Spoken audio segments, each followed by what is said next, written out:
사랑하는 성도 여러분, 우리가 각자 가정에서 예배를 드린 지 벌써 한 달이 넘었습니다. 부활절과 부활의 그 기쁨을 온 교우들이 함께 만나서 나누지 못한 올해의 이 부활절은 유난히 쓸쓸하고 또 평생 기억될 만한 부활절로 남게 되었습니다. 오늘 신명기 29장 14절에서 21절까지 말씀으로 함께 하나님의 말씀을 나누고 또 하나님께서 오늘날 우리에게 어떤 은혜를 주셔야 하실지 함께 기도하는 시간을 갖길 원합니다. 먼저 우리는 멜랜드 파크웨이에 있었을 때 교회를 매물로 내어놓고 함께 기도할 때 이스라엘이 오랫동안 살았던 이집트를 떠나 하나님께서 약속하신 가나안을 향하여 나아갈 때 이스라엘이 겪었던 40년 동안의 광야의 생활을 우리도 어쩌면 견뎌야 하고 겪어야 한다라는 메시지를 함께 나누었었습니다. 정말 이 코로나 바이러스 이 일로 이런 지경까지 이르고 보니 우리가 정말 그 광야를 지나는 것이 이렇게 혹독하고 어려운 일인구나 라는 것을 새삼스럽게 생각하게 되었습니다. 40년 동안의 광야 생활, 그것이 이스라엘 사람들에게는 연단과 훈련의 시간이었고 약속의 땅 가나안으로 들어가는 꼭 필요한 수련의 기간이었다라고 말들 하는데요. 우리 영광교회와 우리 속한 모든 교우들에게도 이 고난의 시간이 우리 신앙을 더욱 단단하게 하고 또 하나님을 더욱 의지하며 신뢰하는 믿음의 훈련과 또 좋은 걸음이 될 수 있기를 간절히 소망합니다.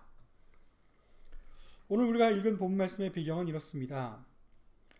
40년 동안 모세의 인도를 따라 광야 생활을 하는 동안 이스라엘 사람들은 그 이전에 겪지 못했던 여러 가지 고초 어려움들을 겪었던 반면 이 40년 광야 생활 동안 또 그 어떤 역사에서보다 더 분명하고 더 확실한 하나님의 은혜를 경험하였던 시기였다라고 말씀드릴 수 있겠습니다.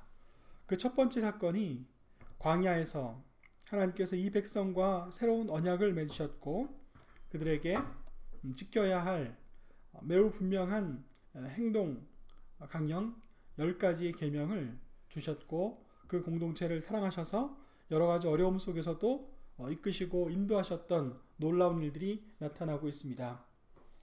오늘 본문 29장은 호렙산 시내산에서 하나님께서 언약을 주셨던 것을 다시 한번 상기하고 이제 많은 시간이 걸려서 또 많은 공간을 이동하여서 가나안에 들어가기 바로 전 모압 평지에 이르렀을 때 하나님께서 이 백성과 새롭게 언약을 맺으시겠다는 말씀으로 시작하고 있습니다.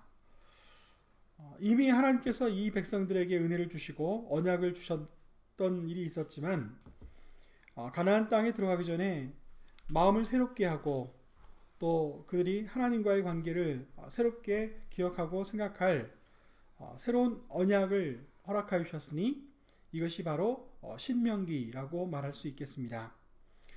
그 언약과 그 은혜가 무엇인지 오늘 이 본문 말씀을 통해서 다시 한번 주목하고 함께 나눌 수 있기를 원합니다.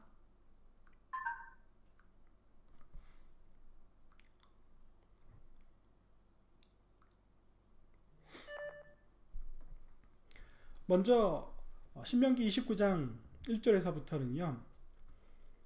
지금까지 그들이 받았던 하나님의 은총에 관해서 하나하나 회상하고 있습니다. 시간이 40년이 지나는 과정에서 하나님과 언약을 맺은 출애굽 1세대들은 아마 광야에서 많이 세상을 떠났을 겁니다. 그리고 이제 가나안 땅의 새로운 주역이 될 새로운 세대들로 하여금 하나님과 새로운 언약을 맺고 그들이 이 하나님의 은혜에 전적으로 의지해서 사는 삶을 우리 주님께서 그 길을 열어주시고 있습니다. 광야에서 일어났던 그 많은 일들 가운데 이스라엘 백성이 광야에서 하나님께로부터 받은 은혜는 무수히 많습니다. 그들은 전능하신 하나님의 능력을 체험했고 또 하나님의 직접적인 인도와 보호하심을 체험했으며 또 하나님께서 그들에게 직접 들려주신 이 계명의 말씀도 받았습니다.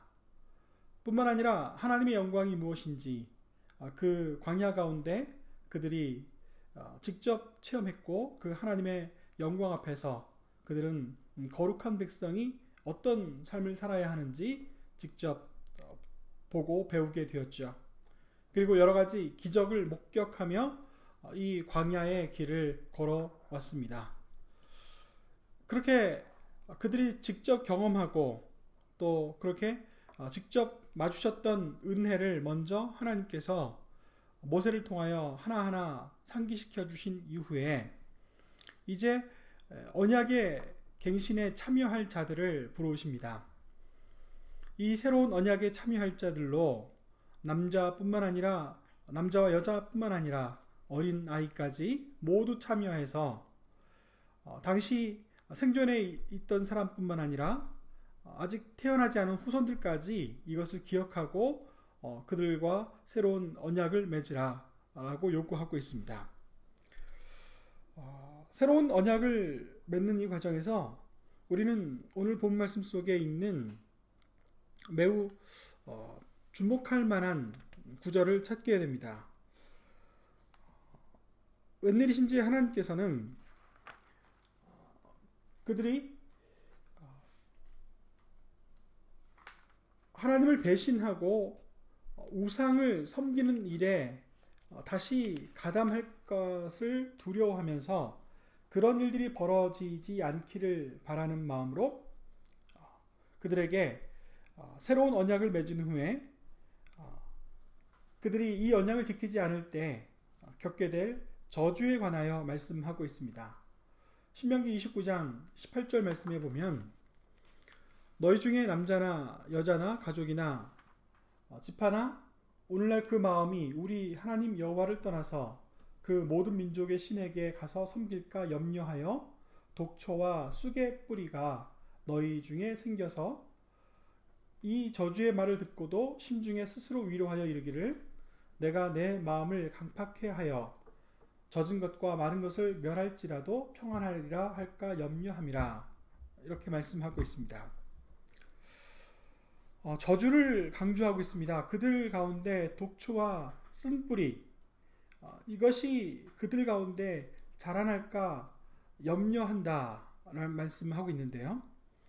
이 저주는 이들이 맞는 새로운 환경, 새로운 국면에 관하여 말씀을 하고 있습니다. 경고를 하고 있는 것입니다. 그렇습니다. 이 저주를 통해서 그들이 언약을 지키지 않을 때에는 이제까지 경험하지 못했던 더 큰 저주와 고통 가운데 빠질 것을 엄하게 경고하고 계신 것인데요. 왜 하나님께서는 새로운 언약을 맺으려고 하는 이 사람들에게 이 언약을 잊게 되면 또 이 언약을 떠나서 살게 되면 어떤 고통과 어떤 어려움을 다시 맞게 될 것인지 엄히 경고하고 있습니다. 이 말씀을 우리가 좀 더 주목하여 들어야 할 필요가 있겠습니다.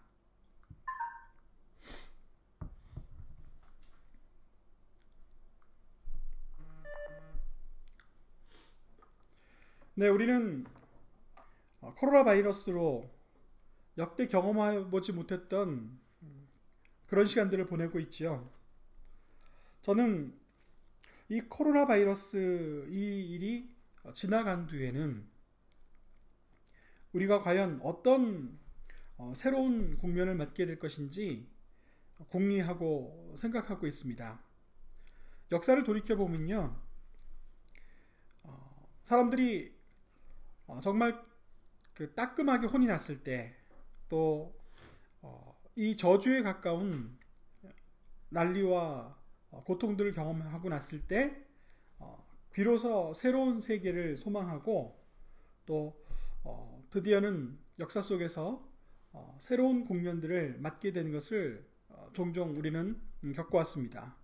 우리 가까운 역사를 돌이켜보면 히틀러라는 희대의 독재자가 일으킨 세계 2차 대전을 겪고 나서 그 참혹한 폐허 속에서 유럽 사람들과 미국 사람들을 중심으로 인간이 얼마나 악해질 수 있는지, 그리고 어떻게 하면 쉽게 인간은 스스로의 공동체를 파괴할 수 있는지, 인간의 그 죄의 면면을 마주하게 되었고, 그것을 극복할 수 있는 힘이 우리에게 없으므로 우리는 하나님을 의지하고 하나님 앞에 죄인인 것을 새롭게 깨닫는 믿음의 부흥의 운동이 일어났던 것을 기억합니다.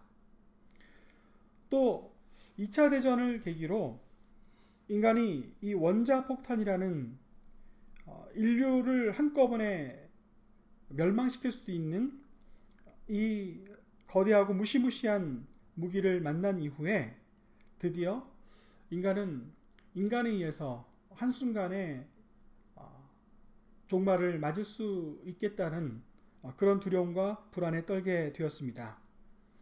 이 저주스러운 일을 우리가 목도하고 나서 우리는 더 두려워하게 되었고, 그리고 인간의 나약함과 인간의 스스로 구원할 수 없으므로 우리 인간의 구원은 전적으로 하나님께 달려 있음을 자각하는 일이 벌어졌습니다. 저는 단연코 이야기합니다. 2020년에 우리가 겪고 있는 이 전염병 난리로 인하여 이제 이 저주 같은 이 공포가 휩쓰는 이 세상을 경험하고 지난 후에는 우리 모든 인간들이, 우리 모든 인류가 새로운 국면을 소망하게 될 것이고, 이제 이전과 다른 차이를 만들어내기 위해서 함께 애쓸 것이라는 생각을 해보게 되었습니다. 오늘 우리가 함께 읽은 이 본 말씀을 통해서 하나님께서 왜 이 이스라엘 백성들이 자칫하면 죽을 수도 있는 독초와 쓴뿌리 가운데 살아가고 있음을 강조해서 말씀하시는지를 함께 생각해 보려고 합니다. 이들이 사는 세계에서 여러 가지 음식물을 취할 때 그들에게 그 비타민과 여러 가지 섬유질을 제공할 각종 풀들과 채소들을 구할 수 있게 됐는데요. 그 모압 평지에서 그들이 조금씩 섭취하기 시작했던 그 여러 가지 풀 가운데 독초와 쓴뿌리를 접하게 되면 이 독초로 인해서 사람이 고통스럽고 신속하게 죽임을 당하는 저주를 맞게 됩니다. 그럼에도 불구하고 왜 그들이 독초와 쓴뿌리를 먹을 수밖에 없는 일이 벌어질까요? 첫째로 사람들은 부주의에서 그것을 구별해내지 못하는 일이 벌어졌고요. 또 때로는 그들의 식탁에 샐러드 그릇에 어쩌다가 들어가는 것을 막지 못하는 일이 벌어질 수 있는 겁니다.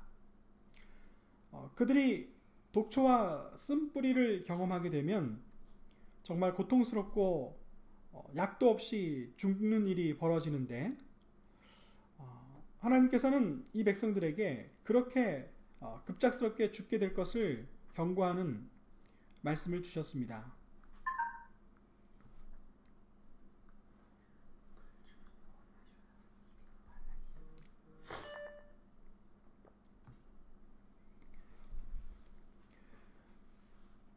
이 말씀은 이들이 이제 곧 가나안 땅으로 들어갈 때 이 새로운 세대들이 새로운 환경 속에서 새로운 변화, 새로 펼쳐지는 국면 속에서 여전히 깨어 있어야 하고 두려워해야 한다는 것을 말씀하여 주시는 것이죠. 오늘 이 백성들에게 하나님께서는 그들을 스스로 죽게 만들 독초와 쓴뿌리가 무엇인지 말씀하여 주고 있습니다. 우상 숭배라는 겁니다. 광야에서는 전적으로 하나님만 의지하며 살던 사람들 마음속에 이제 가나안 땅에 들어가 그 농경 문화를 접하고 그곳에서 살아갈 동안에 틀림없이 그들 내면 속에 자리 잡고 있는 이 죄의 본성이 꿈틀거려서 슬그머니 우상 숭배를 하게 될 것이고, 그렇게 될 때에는 그냥 우상 숭배도 아무런 변화가 없고 아무런 해가 없다라고 막연하게 생각하는 그들에게 그렇게 일상생활 속에서 하나님께서 싫어하시고 또 하나님께서 금하시는 것을 슬그머니 슬쩍 하게 되는 이 상황이 결국 독초와 쓴뿌리를 먹고 급작스럽게 죽게 되는 그런 그 저주에 빠질 수도 있다는 경고를 주고 있습니다. 오늘 이 본 말씀을 통해서 우리는 우리 안에 있는 독초와 쓴뿌리는 무엇일지 우리도 찾아보고 또 우리도 그것을 구별해낼 수 있는 영적인 능력이 있기를 함께 소망하고 간구합니다. 우리 안에 있어서 하나님께서 싫어하셨던 우상 숭배와 맞먹는 우리를 어쩌면 죽음으로 내몰기도 할 수 있는 그런 독초와 쓴뿌리는 무엇일까요? 여전히 우리 가운데 남아있는 죄의 본성으로 인하여 우리도 어쩔 수 없이 다시 죄짓게 하고 또 우리를 하나님께로부터 멀리 떨어뜨려 놓으려는 우리 가운데 있는 독초와 쓴뿌리는 무엇이 있겠습니까? 오늘 주님께서는 그들 가운데 있는 독초와 쓴뿌리를 제거하라고 말씀합니다. 그래서 그들이 일상 속에서 분별하지 못하고 혹시 접하게 될 독초와 쓴뿌리를 인하여 또다시 죽음 가운데 나아가지 않도록 깨어 있으라고 말씀하고 있습니다. 그것이 오늘 하나님께서 이들과 새로운 언약을 맺는 이유입니다. 먼저 쓴뿌리와 독초를 제거하는 방법에 관하여 말씀하고 있는데요. 그것은 오로지 한 가지 방법밖에 없습니다. 회개입니다.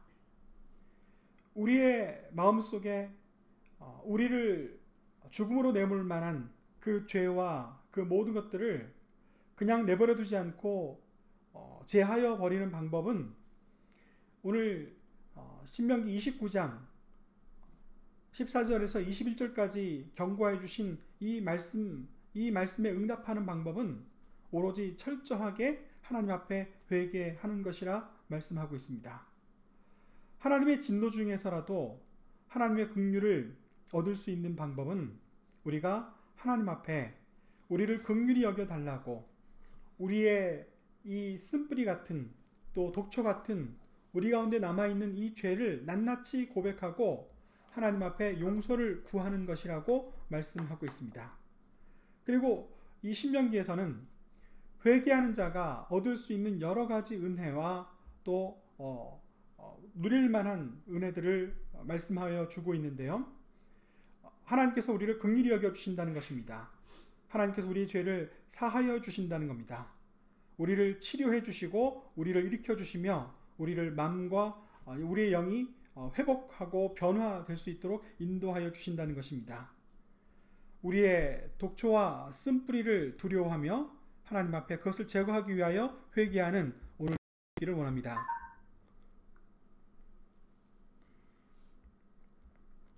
함께 기도하겠습니다.